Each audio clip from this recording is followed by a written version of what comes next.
السلام علیکم، کیسے ہیں آپ سب لوگ؟ آئی ہوپ کہ سب ٹھیک ہوں گے اور جہاں ہوں گے خوش ہوں گے۔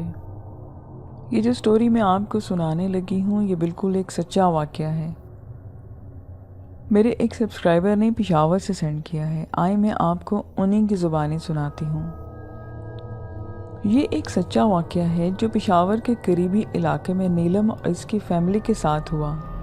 نیلم کی ایج اس وقت 13 ایئرز تھی۔ وہ لوگ ایک چھوٹے سے گھر میں رہتے تھے اور ان کے ابو گورنمنٹ ملازم تھے۔ ان لوگوں کا خواب تھا کہ ہمارا بھی ایک پیارا اور بڑا گھر ہو۔ ان کی زندگی اچھے سے بسر ہو رہی تھی، چھوٹی سی فیملی تھی اور کافی خوش تھے۔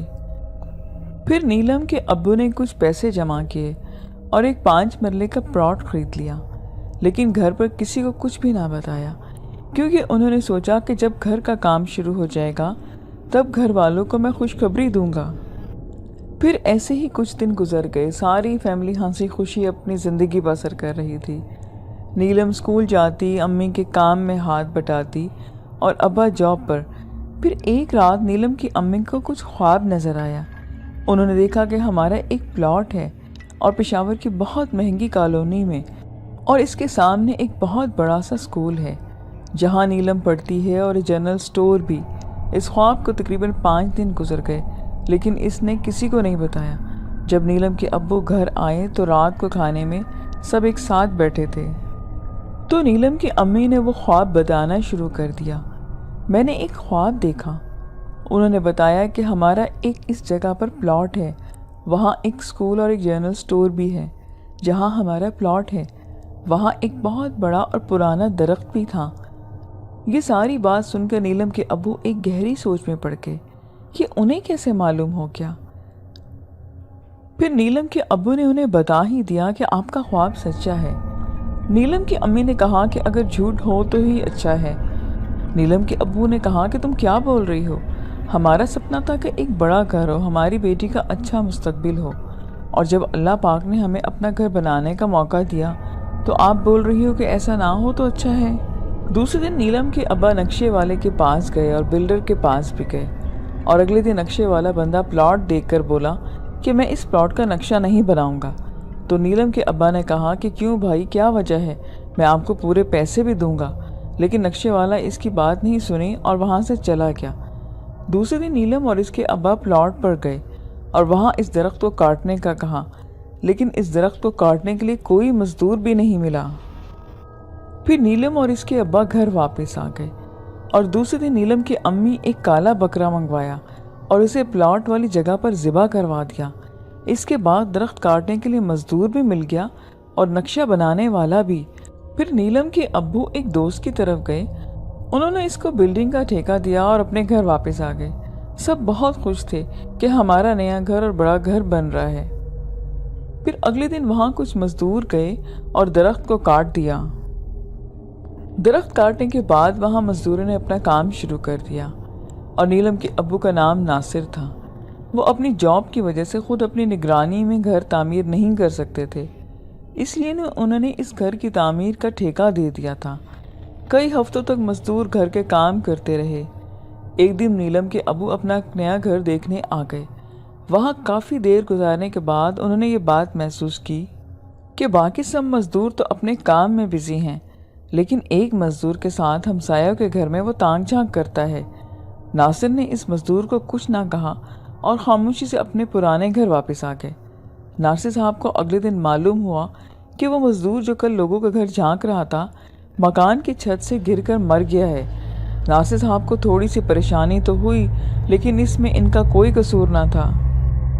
ناصر صاحب نے یہ بات اپنے گھر میں کسی کو نہ بتائی، اور اگلے دن ناصر صاحب کے ابو جو گاؤں میں رہتے تھے وہ ان سے ملنے شہر آ گئے اور ناصر سے کہا کہ تم نیا گھر بنوا رہے ہو اور تم نے ہمیں بتایا تک نہیں۔ ناصر یہ بات سن کر خاموش ہو گیا۔ اس کے بعد ناصر کے ابو نے ناصر کو بتایا کہ میں نے رات کو خواب دیکھا کہ ایک مزدور تمہارے نئے گھر کی چھت سے گر کر مر گیا ہے، اور یہ کہ میں نے یہ بھی خواب میں دیکھا کہ وہ مزدور ساتھ والے ہمسائے کے گھر میں جھانکتا تھا۔ ناصر اپنے ابو کے منہ سے یہ سب باتیں سن کر پریشان ہو گیا۔ پھر اس نے اپنے والد کو بتایا کہ ابا جان، آپ بالکل صحیح کہہ رہے ہیں، بالکل ایسا ہی ہوا ہے۔ اور اس واقعے کے بعد سب کچھ نارمل چلتا رہا، اور گھر مکمل بن کر تیار بھی ہو گیا۔ اس کے بعد ناصر اور اس کی فیملی اس نئے گھر میں شفٹ ہو گئے۔ انہوں نے پرانا گھر اپنے ماموں کو دے دیا۔ ناصر صاحب کو نئے گھر میں ابھی کچھ ہی دن ہوئے تھے کہ انہوں نے دیکھا کہ ساتھ والے ہمسائے اپنا گھر چھوڑ کر جا رہے ہیں، اور جب ناصر نے اس کی فیملی سے پوچھا کہ کیا ہوا، آپ لوگ کیوں شفٹ ہو رہے ہیں، تو ہمسایہ نے بتایا کہ یہ ہمارا اکلوتا بیٹا ہے۔ ناصر نے جب بچے کو طرف دیکھا تو وہ 14-15 سال کا ایک خوبصورت سا بچہ تھا۔ رمضان نے بتایا کہ آپ لوگوں نے جو درخت کاٹا تھا، اس درخت پر جنات کا بسیرا تھا۔ یہ بات پورے علاقے میں مشہور ہے، اور ایک مرتبہ ہمارے بیٹے نے دیکھا کہ اس درخت پر ایک موم بتی جل رہی ہے۔ ہمارے بیٹے نے ہمیں یہ بات بتائی، لیکن ہم نے جب دیکھا تو ایسا کچھ بھی نہ تھا۔ اس کے بعد ہم نے یہ بات نوٹس کی کہ ہمارا بیٹا گھر کی کھڑکی سے آپ کے گھر میں موجود درخت کو دیکھا کرتا تھا، اور اکثر کہتا کہ اس درخت پر جو موم بتی جل رہی ہے میں اس کو دیکھ رہا ہوں۔ اب بھی اس بات کو کچھ دن گزرے ہوں گے کہ ہمارے بیٹے کی بینائی ختم ہونا شروع ہو گئی۔ ہم نے بہت سے ڈاکٹرز کو دکھایا، لیکن کسی کو اس کا مرض سمجھ نہیں آیا۔ جس دن آپ لوگوں نے وہ درخت کٹوایا، اس کے بعد ہمارے بیٹے کی طبیعت بہت زیادہ خراب رہنے لگی، اور آہستہ آہستہ اب اس کی بینائی بالکل ہی ختم ہو گئی۔ اب ہمارے بیٹے کی صحت بالکل ٹھیک نہیں ہے اور اسے کچھ بھی نظر نہیں آتا۔ آپ لوگ بھی اپنا خیال رکھیے گا کہ جس جگہ آپ نے یہ گھر بنایا ہے یہ جگہ صحیح نہیں ہے۔ پھر تو سب گھر والے ان کی بات سن کر بہت پریشان ہو گئے، لیکن کچھ دنوں کے بعد گھر والے یہ باتیں بھول گئے اور ہنسی خوشی زندگی گزار رہے تھے کہ ایک دن اچانک سے نیلم کی طبیعت بہت زیادہ خراب ہو گئی۔ گھر والے اسے ڈاکٹرز کے پاس لے کے گئے، لیکن اسے کچھ فرق نہ پڑا۔ ڈاکٹرز نے کچھ دوائیاں دیں اور کل دوبارہ آنے کا کہا۔ پھر نیکسٹ ڈے نیلم بالکل ٹھیک ٹھاک ہو گئی کہ جیسے اسے کچھ ہوا ہی نہ تھا۔ اسی طرح دوبارہ سے کافی دن گزر گئے۔ ایک دن اچانک دوبارہ نیلم کی طبیعت بہت زیادہ خراب ہو گئی۔ اس بار نیلم بالکل بے ہوش ہو گئی تھی، اور اس دن ناصر صاحب بھی اپنے گھر پر نہیں تھے۔ نیلم کی ماں ہی اس کو ڈاکٹر کے پاس لے گئی۔ شام کو نیلم کو ہوش بھی آ گیا، لیکن ڈاکٹرز کو نیلم کا مسئلہ بالکل بھی سمجھ نہیں آ رہا تھا۔ گھر آنے کے بعد نیلم دوبارہ سے بالکل ٹھیک ٹھاک ہو گئی تھی۔ کچھ دنوں کے بعد گھر میں عجیب و غریب واقعے ہونا شروع ہو گئے۔ کبھی کچن میں رکھے ہوئے برتن خود ہی گر کر ٹوٹ جاتے، اور کبھی گھر سے کوئی چیز غائب ہو جاتی، اور پھر کچھ دن بعد وہ چیز اسی جگہ پر خود بخود موجود ہوتی۔ نیلم نے اپنی امی کو بتایا کہ مجھے آئینے میں کسی کا خوفناک عکس نظر آتا ہے۔ نیلم کیا میں یہ بات سن کر پریشان ہو گئی، اور شام کو ہی محلے کے قاری صاحب کے پاس لے گئی۔ قاری صاحب نے نیلم پر دم کیا اور نیلم کی امی کو بتایا کہ آپ کی بیٹی پر ایک خطرناک چڑیل کا سایہ ہے۔ دم کروانے کے بعد نیلم کی امی نیلم کو گھر واپس لے آئیں۔ گھر واپس آ کر نیلم کی امی اور ناصر صاحب کو فون آیا، اور انہوں نے ان کو ساری بات بتا دی۔ اس دن ناصر صاحب بھی اپنے گھر واپس آ گئے۔ اس رات سب کچھ بالکل ٹھیک رہا، لیکن اگلے ہی دن نیلم پھر بے ہوش ہو گئی۔ اس بار نیلم کے ابو گھر پر ہی تھے اور اسے ہوش میں لانے کی کوششیں کرنے لگے، اور جب نیلم کو ہوش آیا تو اس کی آنکھیں بالکل ریڈ ہو چکی تھی۔ جب نیلم نے بولنا سٹارٹ کیا تو نیلم کی آواز بہت زیادہ بھاری تھی۔ ایسا لگتا تھا جیسے نیلم کے اندر کوئی 10 آدمی ایک ساتھ بول رہے ہوں۔ تھوڑی ہی دیر کے بعد نیلم زمین پر گر گئی اور عجیب و غریب یعنی پاگلوں جیسی حرکتیں کرنے لگی۔ نیلم کی امی کے ابو بہت زیادہ ڈر گئے تھے، اور انہوں نے فوراً سے پہلے قاری صاحب کو اپنے گھر بلایا۔ پھر نیلم کی امی اور ابو اسے کار میں ڈال کر ایک دوسرے قاری صاحب کے پاس لے گئے۔ قاری صاحب کے پاس جاتے ہی انہیں پورا معاملہ بتایا اور اپنی بیٹی کا علاج کرنے کو کہا۔ قاری صاحب کوئی دم درود کرتے اور نیلم کے اندر چڑیل کو حاضر کرواتے۔ اب نیلم بہت ہی بھاری بھرکم آواز میں بات کر رہی تھی۔ کافی دیر تک تو چڑیل تنگ کرتی رہی اور اس نے کسی سوال کا بھی جواب نہیں دیا۔ پھر آخر کار قاری صاحب کی محنت رنگ لائی اور چڑیل بولنے لگی۔ چڑیل کا کہنا تھا کہ نیلم کے ابو نے جس جگہ گھر بنایا ہے وہاں بہت پہلے پرانا ایک درخت تھا۔ میں اسی درخت پر اپنے بچوں کے ساتھ رہتی تھی، لیکن اس آدمی نے وہ درخت کٹوا دیا اور میرا گھر برباد کر دیا۔ اب میں اس کی بات کا بدلہ اس کی بیٹی کو برباد کر کے لوں گی۔ لیکن قاری صاحب نے اس چڑیل کی ایک بات نہ چلنی تھی۔ کافی دیر دم درود کرنے کے بعد آخر کار اس چڑیل کو جانا پڑا، لیکن وہ چڑیل جاتے جاتے کہہ کر گئی کہ میں نیلم کو نہیں چھوڑوں گی، تم چاہے جو مرضی کر لو،